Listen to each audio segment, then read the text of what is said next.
Gold, trusted gold buyers. మీరు తాకట్టు పెట్టిన బంగారాన్ని విడిపించి ఈ రోజు ఉన్న మార్కెట్ ధరకు కొనబడను.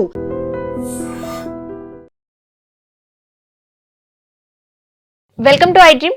ఈ రోజు స్టూడియోలో మనతో పాటు ఉన్నారు ప్రముఖ వాస్తు జ్యోతిష్య పండితులు, ప్రముఖ ఆధ్యాత్మికవేత్త బాలచంద్ర శర్మ గారు. మన నిత్య జీవితంలో మనకి ఎన్నో సందేహాలు వస్తూ ఉంటాయి. అటువంటి సందేహాల్లో కొన్ని సందేహాలు ఈ రోజు నివృత్తి చేసుకునే ప్రయత్నం చేద్దాం, వారితో మాట్లాడేద్దాం. నమస్కారం గురుగారు.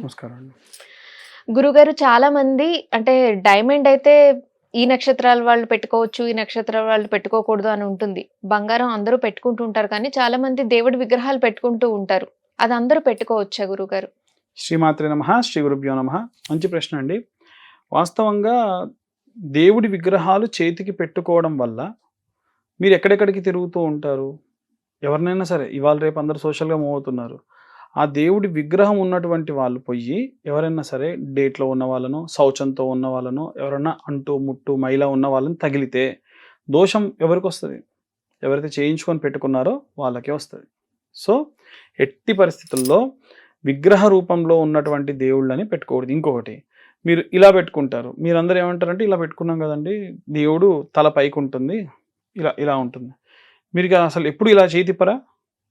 సో దేవుడి విగ్రహాన్ని మీరు తలకిందులు చేసిన వాళ్ళు అవుతారా కాదా? సో అంత మంచిది కాదు. ఎప్పుడు కూడా చేతులకు వాటికి విగ్రహాలు పెట్టుకోవడం అస్సలు గుడ్ సైన్ కాదు. దాని బదులు ఏదైనా రత్నాన్ని పెట్టుకోవచ్చు.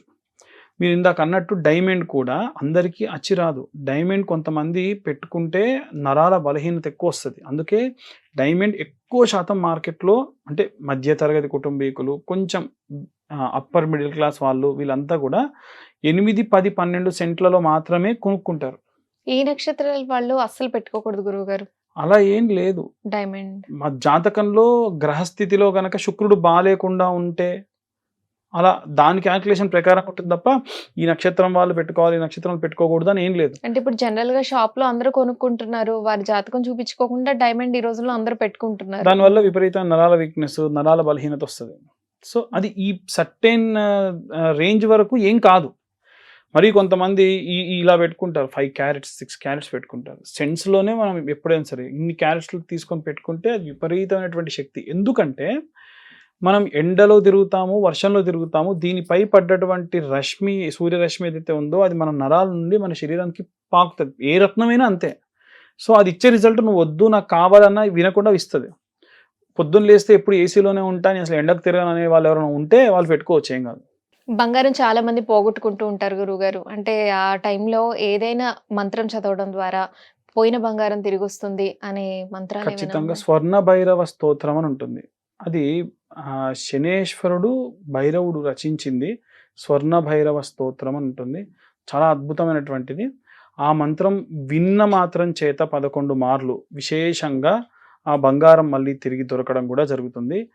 ఈ బంగారంకి సంబంధించి పోగొట్టుకున్న వాళ్ళు ఒక మంత్రం ఉంటుంది. ఆ మంత్రం కూడా వీలైతే కింద డిస్ప్లే చేయిస్తాను, దాని స్క్రీన్ షాట్ తీసి పెట్టుకోండి.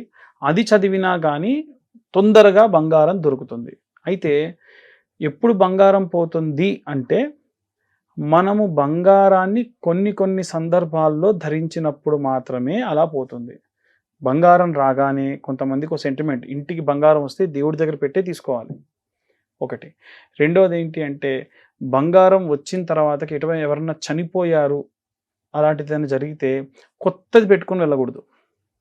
అప్పటికే వాడుకలో ఉన్న బంగారం పెట్టుకుంటే ఏమి లేదు, కానీ కొత్తగా తెచ్చిన బంగారాన్ని పెట్టుకొని ధరించి వెళ్ళడం అంత శ్రేయస్కరం కాదు, బంగారం పోతుంది. ఇంకొకటి ఏంటంటే, కాళ్ళకు గనక మనం బంగారం పెట్టుకుంటే, పట్టీల రూపంలో బంగారం పెట్టుకుంటే కూడా మనకు ధన నష్టం ఎక్కువ జరుగుతుంది. లక్ష్మీదేవి పాదాల దగ్గర ఎప్పుడూ ఉండకూడదు.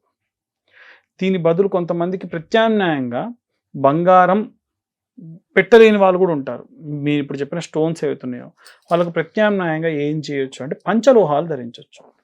పంచలోహం ఏం చేస్తుంది అని అంటే, మీకు ఉన్నటువంటి ఆ యొక్క బంగారము, వెండి, తగరం అన్నీ కూడా కలుస్తాయి అందులో. కాబట్టి చూడడానికి బంగారంలానే ఉంటుంది, కానీ బంగారం కాదు, పంచలోహం. ఒకవేళ బంగారం పెట్టుకోలేని వాళ్ళు పంచలోహాన్ని ధరిస్తే మంచిది. ఈ పరాభవనామ సంవత్సరంలో బంగారం ధరల్లో ఎటువంటి మార్పులు వస్తాయి గురుగారు? బాగా గుర్తుంచుకోండి, ఈ సంవత్సరంలో మనకి August, September, October, November, December ప్రాంతం వరకు 1,90,000 నుంచి 1,99,000, 2 లక్షలు పైచిలుకే బంగారం వెళ్ళే అవకాశం ఉంది. డబ్బులు ఇవాళ రేపు ఇన్వెస్ట్ చేసే వాళ్ళందరూ ఎవరైనా ఇన్వెస్ట్ చేయాలి, 25% నాకు ఒక 4 నెలలు 5 నెలలో 6 నెలలో కనుక నాకు 25% ప్రాఫిట్ రావాలి అంటే కనుక బంగారం మీద ఇన్వెస్ట్ చేయొచ్చు. యుద్ధ వాతావరణం ఎలా ఉన్నా, ఎలాంటి బయట మార్పులు జరిగినా బంగారం రేటు పెరుగుతుంది తప్ప తగ్గదు. ఎందుకు చెప్తున్నాను అంటే, ఇప్పుడు ఒక దేశానికి ఇంకో దేశానికి మధ్య ఇంతకుముందు ఒక కరెన్సీని వాడేవాళ్ళు. ఎప్పుడైతే యుద్ధ వాతావరణం వస్తుందో ఏ కరెన్సీలు పనికిరావు, కేవలం బంగారమే కావాలి. అప్పుడు ఏమవుతుంది, ట్రేడింగ్కి కానీ ఇంపోర్ట్కి కానీ ఎక్స్పోర్ట్కి కానీ గోల్డే కావాలి. అప్పుడు వాల్యూ ఆటోమేటికల్గా పెరుగుతుంది.